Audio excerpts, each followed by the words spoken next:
هذه وصفة من الوصفات اللي لازم تخبيهم لرمضان. بوراك بالسلق والدجاج بزاف بنان ومفرمجين واحد البنة ما نحكي لكمش. اولا واش راكم خياتي؟ ان شاء الله تكونوا بخير وان شاء الله يلقاكم هذا الفيديو كامل بصحة جيدة. جبت لكم هذه الوصفة على بالي باللي راح تعجبكم بالبزاف. كاين بزاف بنات يحبوا يديروا وصفات بالسلق بصح ما يلقاوش. هاني جبت لكم واحدة من الوصفات بزاف بنان. هذا البوراك بالسلق يجي بزاف رائع، يعني كي تعودوا تاكلوه تحسوا بالبنة تاع السلق والدجاج وتفرميج روعة ويجوا بزاف معسلين ويجوا ما شاء الله عليهم. نتمنى خياتي هذه الوصفة تعجبكم، واذا عجبتكم ما تنسوش ديروا جيم وتعليق محفز من عندكم، ونروحوا مباشرة نبداو الوصفة تاعنا. بصح قبل ما نبداو نصلوا ونسلموا على الرسول الكريم، اللهم صل وسلم وبارك على سيدنا وحبيبنا محمد، ومشاهدة ممتعة للفيديو. اول حاجه البنات نبداو نديروها نطيبوا الحشو تاعنا. هنايا في مقله حطيت مغرفه كبيره تاع الزبده، زدت لها واحد 2 مغارف هكذا كبار تاع الزيت، نخليهم هكذا يذوب هذيك الزبده. ومن بعد كنت جبت نص ربطه تاع السلق، غسلتها وقطعتها هكذا اطراف صغيره، يعني قطعوها بتيدي، وديروا هذاك السلق يتحمس في هذيك الزبده. لازم يذوب لكم مليح. ديروا الكميه هنايا اللي حبيتوا، يعني هاد الكميه كميه صغيره، درت غير نص ربطه سلق، وانتم الا حبيتوا ديروا ربطه كومبلي خلوها ديروها. هنايا خليت السلق يذبل لي على نار هاديه. لازم تنقصوا الفرن تاعكم كما شفتوا وتخلوا هذاك السلق يذبل. هنا اللي ما حبتش دير هذه الخطوه ولا وحبت تغلي السلق تاعها تدبر راسها تغليه. بعد ما ذبل لي مليح كما شفتوا معايا، نحيته هكذا في طبسي، حطيته على جنب. في نفس المقله زدت حطيت 2 مغارف كبار تاع الزيت، وجبت حبه صغيره تاع البصل ولا نص حبه كبيره تاع البصل، قطعتها بتيدي وحطيتها تتقلالي في هذيك الزيت. لازم حتى تذبل مليح. نجيب كميه تاع الدجاج المرحي. هنايا اللي حبت البنات دير فيونداشي دير لحم مرحي كيما حبت، كل واحد على حسب الامكانيات تاعو. بصح حتى بالدجاج تجي بزاف بنينه هذه الوصفه. نخلي نفتح هذاك الدجاج كامل باش ما يقعدليش هكذا كوتل كي يطيب، نفتحه كامل. ومن بعد نبدا نضيف لي زيبيس. هنايا درت شويه تاع الملح نقصوا قد ما تقدروا، على بالكم باللي السلق ما يشربش الملح. درت شويه فلفل كحل، شويه قرفه، وشويه توابل الدجاج. قليت هذاك الدجاج كامل في هذوك التوابل، لازم يشربوا كامل البنه تاع التوابل. ومن بعد جبت هذاك السلق رجعته مع هذاك الدجاج كما راكم تلاحظوا. نزيد نقلي كامل مليح هذاك السلق مع هذاك الدجاج، لازم يتشربوا كامل البنه تاع بعضهم. ومن بعد خياتي نبدا نضيف المكونات الاخرى. هنايا جبت علبه تاع الجبن الفرomاج ريجيم، هذا ضفتها لداخل. هنا اللي ما عندهاش هذا الفرomاج ريجيم دير كميه تاع كريم فريش ولا هذيك لا كريم فريش تاع بالطوش، بصح لازم ديروا حاجه منهم، وحده منهم، يعني هذه ماهيش غاليه 4000 ديروها لداخل.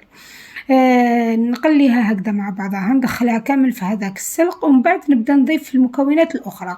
جبت هنا ملعقه كبيره تاع الجبن. هنايا انا درت هذاك جبن والد. اللي عندها الجبن يعني الاجبن ديروا النوع اللي حبيتوا، يعني اللي مرفين تخدموا به ويعطي لكم بنه بنينه. كيف قليتها كامل مع بعضهم. ومن بعد هنايا زدت كميه مليحه تاع الجبن المبشور. هذا الجبن المبشور هو اللي يعطي هذاك التعسل للحشو تاعنا تاع البوراك. نخلي هذاك الجبن يذوب مليح، ومن بعد نفرغها في طبسي، ونخلي الحشو تاعي يبرد. لازم كي نروحو نخدمو به يكون بارد. يعني شوفوا الحشو تاعنا ما راوش فيه السوائل، يعني راهو ناشف ومعسل. شوفوا البنات الحشو تاعنا كيفاش ولا هنايا بعد ما برد، ولا يعني جا ما شاء الله عليه وجا بزاف بنين. هنا نروح خياتي مباشره نبدا نخدم معكم البوراك تاعنا.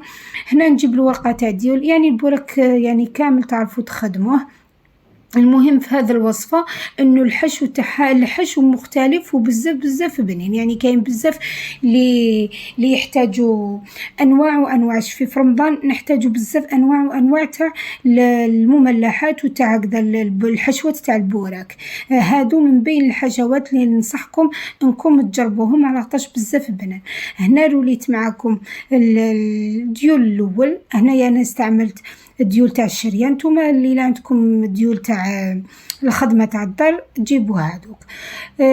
نرولي هكذا ديروا كميه مليحه لداخل، ومن بعد كي نكملهم كامل نبدا نقلي البوراك تاعي. هنايا خدمت معكم حبيبات بديول الاصطناعيين، وهادو ديول تاع الدار. نكمل نخدم نعمرهم كامل. انا هاد الكميه تاع الحشو عمرت لي 9 حبات. درت الزيت تاعي تسخن، لازم تسخن البنات مليح، ومن بعد تنقصوا الفرن تاعكم، ماشي تنقصوا له تخلوه النار هاديه، نقصوا هكذا نار متوسطه وحطوا البوراك تاعكم ما يطيب.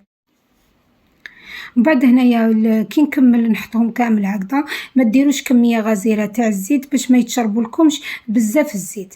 نبدا نشوفهم هكذا الى طابوا ونقلبهم على الجوايه كامل اللي طابوا، نحمرهم مليح. يعني البوراك كل ما كانوا محمرين مليح يجوا مقرمشين ويجوا بزاف بزاف بنان. بعد ما يطيبوا نحيهم طبعا في ورق الماس، يعني في بابيو بسوربون باش يتشرب لي زيت. من الاحسن انكم كي تنحوهم تخلوهم هكذا واقفين ماشي راقدين باش يزيدوا يكثر منهم كامل هذيك الكميه تاع الزيت تاعهم. ومن بعد البنات نكمل نحيهم ونشوفوهم في الاخير في صحن التقديم. شوفوا هذه النتيجه اللي تحصلنا عليها البنات. دوك نقسم لكم حبه وتشوفوا التعسل. هاد الحشو بزاف بزاف يجي معسل ويجي بزاف بزاف بنين، على خاطرش يعني المكونات كامل اللي فيه بنان. وتروح هذيك يعني سورتو الا كانوا ولادك ما يحبوش السلق، بهذه الطريقه راح ياكلوهم وبزاف يعجبوهم. يعني اختلاف، ماشي دائما بوراك بفيونداشي ولا بالدجاج وحده، يعني هكذا دخلي لهم مكون صحي في الاكل تاعهم ويجي بزاف بنين. راكم تشوفوا هنا قسمتها معكم، شوفوا الجو يعني روعه. قد ما نشكرهم قليل. نتمنى خياتي الوصفه تعجبكم وتجربوها، ودمتم في رعايه الله وحفظه، وبقوا على خير.